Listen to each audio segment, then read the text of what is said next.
Hello, welcome to our official YouTube channel. आज हम बात करेंगे बीपीपी यूनिवर्सिटी की कुछ नई पॉलिसीज़ के हवाले से, जिसमें क्रेडिबिलिटी इंटरव्यू के हवाले से कुछ नई अपडेट्स हैं। वो आप तक जो है वो पहुंचानी है, और उसमें क्रेडिबिलिटी इंटरव्यू का जो स्ट्रक्चर है थोड़ा वो चेंज किया है यूनिवर्सिटी ने। तो उस हवाले से कुछ इन्फॉर्मेशन हमें मिली थी, तो वो मैं आपको इस वीडियो में बताऊंगा। उसमें सबसे पहले तो जो क्रेडिबिलिटी इंटरव्यूज़ की डेट्स के हवाले से कन्फ्यूजन थी। बहुत सारे स्टूडेंट्स कंटिन्यूसली पूछ रहे थे कि हमें जो क्रेडिबिलिटी इंटरव्यू की बुकिंग्स हैं उनकी कंफर्मेशन नहीं मिल रही, हमें वो टेस्ट डेट्स नहीं मिल रही उनकी इंटरव्यू की।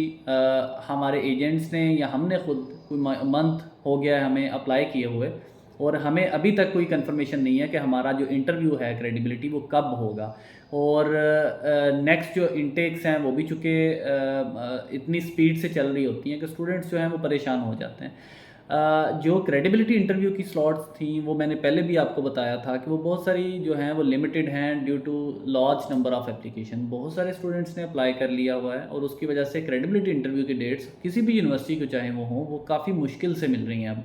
और इसीलिए पहले क्रेडिबिलिटी की डेट्स वीक बिफोर मिल जाती थी और विद इन वीक मिल जाती थी, और आप उसके लिए टेस्ट दे देते थे। लेकिन अब ऐसा नहीं है। अब एक एक मंथ टू मंथ्स जो हैं उसका ड्यूरेशन आ रहा है आपकी क्रेडिबिलिटी बुकिंग में। और उसकी एक ही वजह है कि नंबर ऑफ़ एप्लीकेशंस बहुत ज़्यादा इंक्रीज़ हो गई है। तो एक तो ये चीज़ को समझने की ज़रूरत है। अब उसके हवाले से यूनिवर्सिटी ने कुछ नई चीज़ें भेजी हैं कि अब पहले ये होता था कि एजेंट आपका पोर्टल पे वहाँ पे अपलोड करता था डाटा, और आपको एक स्लॉट्स आती थी और वो एजेंट के थ्रू आती थी आपको, और एजेंट आपको ईमेल भेजता था कि जी ये आपकी क्रेडिबिलिटी इंटरव्यू की डेट एंड टाइम है। अब ऐसा नहीं है। अब आपकी ईमेल, आपने जो पर्सनल ईमेल अपनी एप्लीकेशन में पुट की होगी उसी ईमेल पे आपको रिस्पांस आएगा आपकी क्रेडिबिलिटी का। यानी आपको डायरेक्ट यूनिवर्सिटी अब लिंक भेजा करेगी क्रेडिबिलिटी इंटरव्यू के हवाले से। तो ये बड़ा इंपॉर्टेंट है, क्योंकि स्टूडेंट्स, मैंने खुद देखा है कि 60-70% ऐसे स्टूडेंट्स होते हैं जो रूटीन में अपनी ईमेल्स को रेगुलर देखते ही नहीं हैं। हालांकि वो उनके मोबाइल में लॉगिन होते हैं, लेकिन वो उनको प्रॉपर देख नहीं पाते, या उनको उस पर आदत नहीं है कि उसको एक दफ़ा ओपन करके देखें हम लोग रोज़।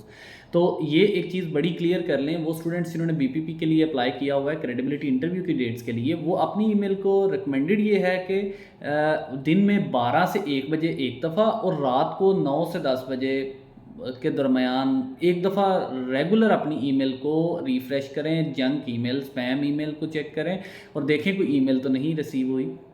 क्योंकि रूटीन में अब इस तरह से होता है कि आपकी सम हाउ अगर कोई लेटेस्ट बुकिंग्स हैं, जल्दी की बुकिंग है, विद इन 1 और 2 डेज़ की हैं, तो आपको अगर पता ही 3 दिन बाद चलता है तो आपकी डेट गुजर गई होगी। तो एक तो ये ज़हन में रखें, आपको अब आपका एजेंट नहीं बताएगा, आपको डायरेक्ट यूनिवर्सिटी ईमेल कर देगी, अनलेस कि आपके एजेंट ने आपकी ईमेल ना लगाई हो। यानी बहुत सारी एप्लीकेशंस में जो एजेंट्स हैं वो एप्लीकेशंस में ईमेल नहीं बना के क्रिएट करके लगाते हैं और फिर उसका डाटा आपको शेयर करते हैं। तो कोशिश करें अपने एजेंट से ये कहें कि भाई हमारी ईमेल जो अपनी मेरी ऑफिशियल मोबाइल में वो लगाएं जो फंक्शनल है, ताकि मुझे भी पता चलता रहे मेरी अपडेट क्या है एप्लीकेशन की, और मुझे जो है वो आपसे पूछने की ज़रूरत ना पड़े।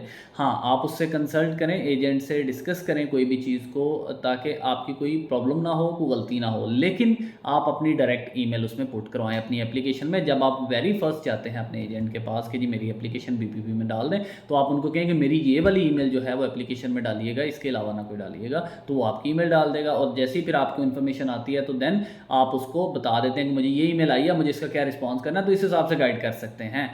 तो इसको जहन में रखें। ये अब बीपीपी ने एक नई पॉलिसी क्रेडिबिलिटी के लिए लगा दी है। दूसरा, क्रेडिबिलिटी के लिए कौन कौन से डॉक्यूमेंट्स अब रिक्वायर्ड हैं। वो रूटीन में पहले भी ऐसे ही होता था कि आपका जो इंग्लिश टेस्ट है वो कंपलसरी था, आपकी जो वीज़ा हिस्ट्री फॉर्म थे वो कंपलसरी था, और आपकी स्टेटमेंट ऑफ पर्पस ये कंपलसरी थे, और इसके साथ साथ जो है वो आपका पासपोर्ट जो है क्लियर स्कैन जो है वो चाहिए होता है। ये 4 चीज़ें आपकी क्रेडिबिलिटी इंटरव्यू से पहले चाहिए। पासपोर्ट आपका क्रेडिबिलिटी के दिन आपके पास हो, वो आपकी वेरिफिकेशन हो सकती है, पूछ सकते हैं।